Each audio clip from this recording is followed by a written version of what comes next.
How did Rafael Nadal break the tennis math and rewrite the record books?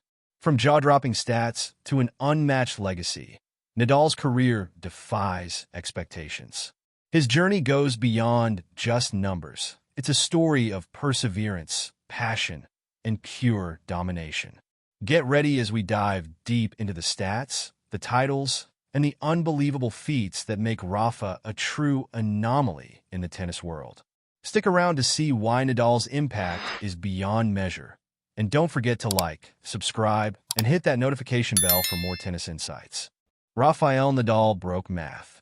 That is the best compliment I can possibly think to give to an athlete in any sport. Numbers are how I make sense of the world. Through them, you can come to understand how a game is played and what matters the most within it.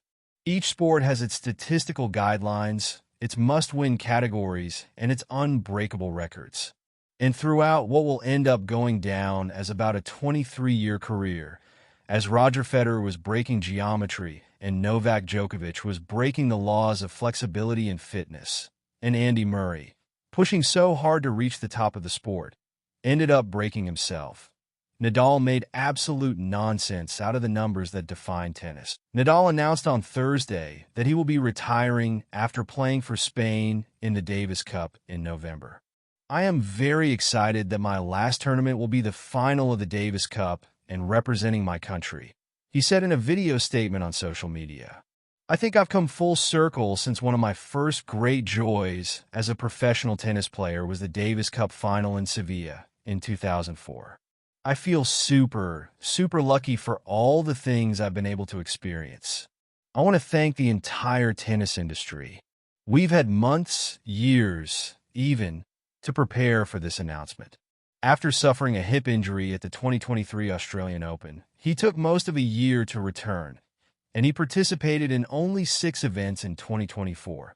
He returned to Roland Garros, home of his record-demolishing 14 French Open titles, for 2 different events, but he suffered the wrath of the draw in both the 2024 French Open and Summer Olympics, falling to number 4 seed Alexander Zverev in the first round of the former and to number 1 Novak Djokovic in the second round of the latter. He reached one last final in Baghdad in July, but fell to Nuno Borges. We knew the announcement was coming, but it's still easy to grow wistful and reflect. And talk about numbers. Forehand domination. You'd love to hit more winners than your opponent. Suffer fewer errors. Land more unreturnable first serves. But while tennis' most prevalent statistics mostly track how points ended, tennis players are far more concerned with how points are constructed.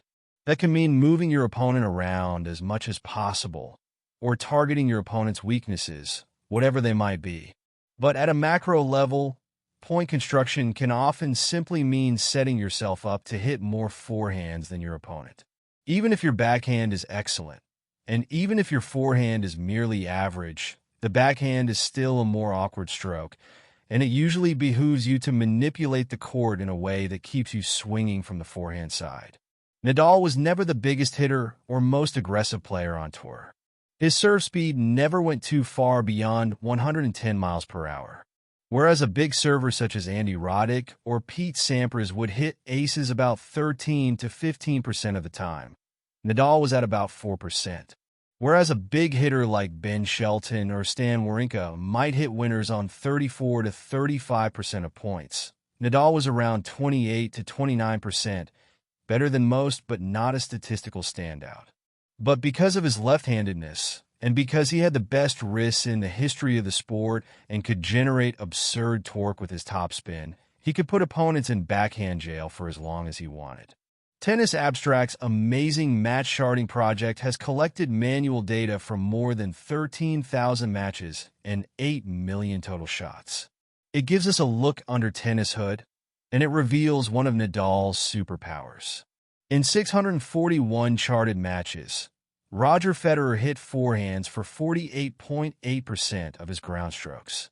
In 533 matches, Novak Djokovic was at 48.9%. In 302 matches, Andy Murray was at 49.1%. Three of the best players the sport has ever produced were just looking for a 50-50 split here. Meanwhile, in 478 charted matches before his 2024 comeback, a specific sample I'll refer to more below, Nadal hit forehands 55% of the time. In a sport in which even winning one more point for every 50 you play can make you skyrocket in the rankings, that is a world of difference. Nadal had plenty of ways to win a point. His defense was second to none, well, maybe second to only Djokovic, and we all have a nightmare list of otherworldly running passing shots Nadal hit against our favorite player of choice. You don't win 22 slams if you aren't ridiculously well-rounded. But when in doubt, Nadal could simply whip non-stop forehands into the backhand corner against right-handed opponents, and most opponents are right-handed. Whereas most players find a repeatable edge by figuring out how to win quick points, more than two-thirds of all points last 4 shots or fewer. After all, Nadal won only 51% of points with 0 to 4 shots. But he won 54% of points with between 4 to 6 shots, 55% of points with 7 to 9 shots, and 54% of points with 10-plus shots. He would lean on you, and you would eventually fall. You can almost blame Nadal for the demise of the one-handed backhand, too. With the torque and height that his forehand generated, even Federer, with just about the most aesthetically pleasing one-hander of all time, could neither generate proper power with a topspin backhand nor kill the pace and reset the point with a slice backhand. Nadal hit a higher percentage of forehands than Federer in 25 of the 35 matches charted at Tennis Abstract, and while Federer would typically slice about 37% of his backhands, he was lucky to hit 20% against Nadal. In those 35 matches, Federer went 5-5 when he was able to slice at least 20% of the time and 8-17 when he wasn't. And if Federer couldn't counter this weapon, then what chance did one-handed backhand artisans like Stefanos Tsitsipas, 2-7 all-time against Nadal, or Grigor Dimitrov, 1-14 have? That one-hander Dominic Thiem was able to go 6-10 against Nadal was remarkable, but A, he was only 1-5 in best-of-5 matches, and B, the spin Thiem generated in response was uncommon. It might not be a total surprise that he ended up with the wrist problems that contributed to his retirement at age 31 this year. It goes beyond rallies, though. Think of what it means to be able to pull an opponent off the court with your absurd lefty kick serve on the ad court, where a vast majority of break points you face will come. While right-handers can do that in the deuce court, they're at less of an advantage in the ad court. And while all points matter, in tennis some matter more than others. Wide first serve percentage on break points via Tennis Abstract, Nadal 60%, Federer 47%, Djokovic 46%, Murray 42%. Break points saved, Federer 67%, Nadal 66%, Djokovic 65%, Murray 62%. With a serve far slower than Federer's, Nadal was almost equally adept at saving break points. Titles.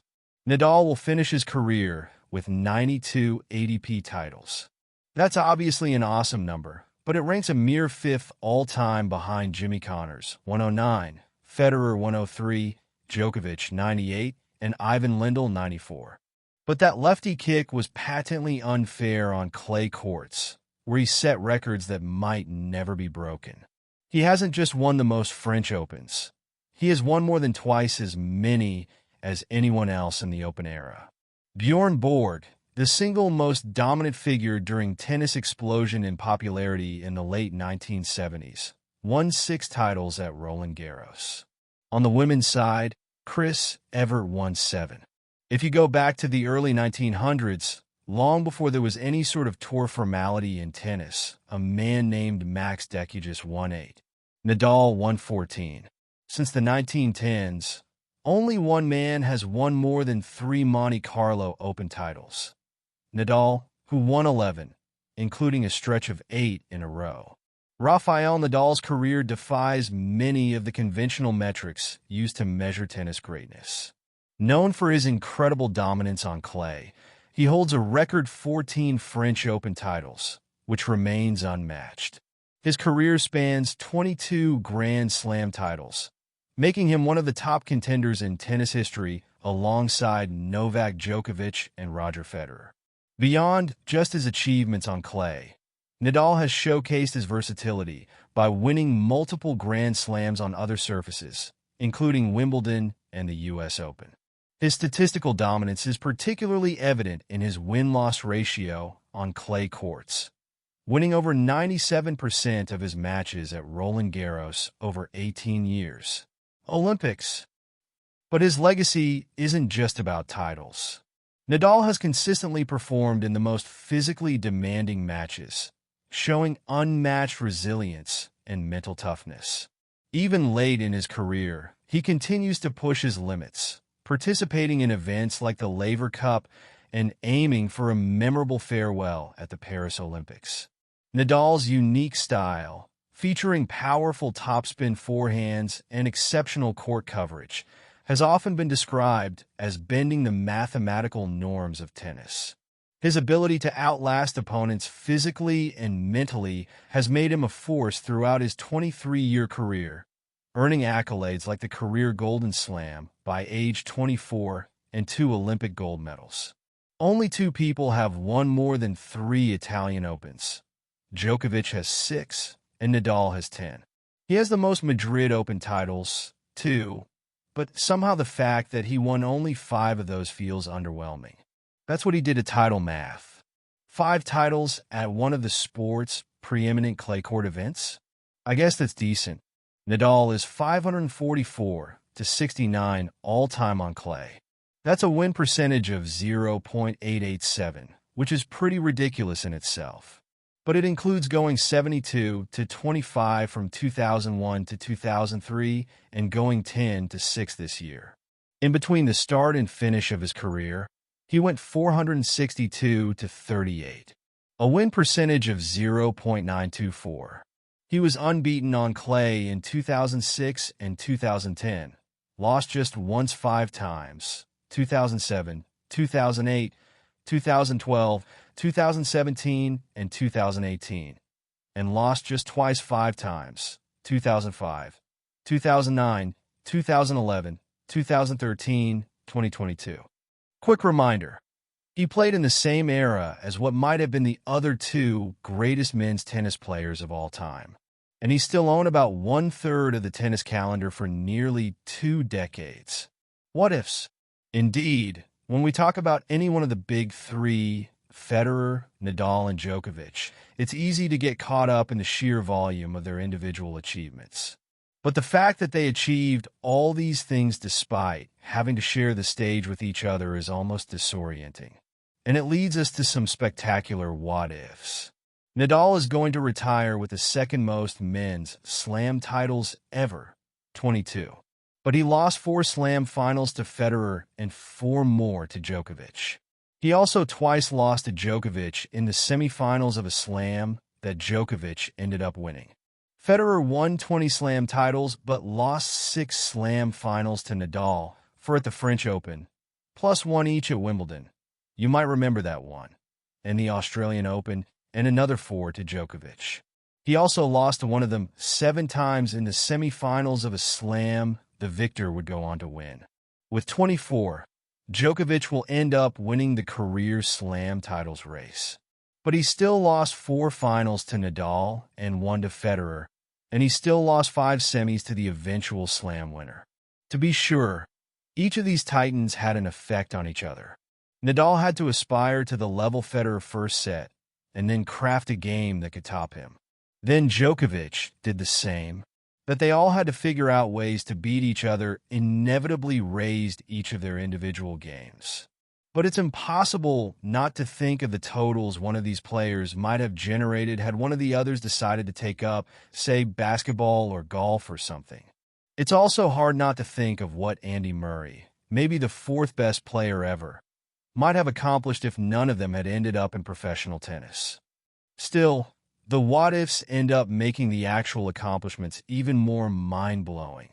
How could Nadal win 92% of his clay court matches over 20 years while playing in the Djokovic era?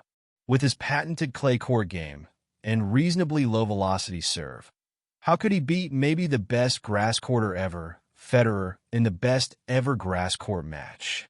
It seems it should have been mathematically impossible for him to win 22 slams while sharing the stage with the other two of the big three. Then again, math never mattered much when Nadal was involved. As we reflect on Rafael Nadal's incredible journey, it's clear that he has reshaped the game in ways that will be remembered forever. His passion, resilience, and unbreakable spirit have set new benchmarks for what is possible in tennis. As he nears the final chapters of his illustrious career, we can only say, thank you, Rafa, for showing us the true meaning of greatness. Here's to the legacy you leave behind, inspiring generations to come.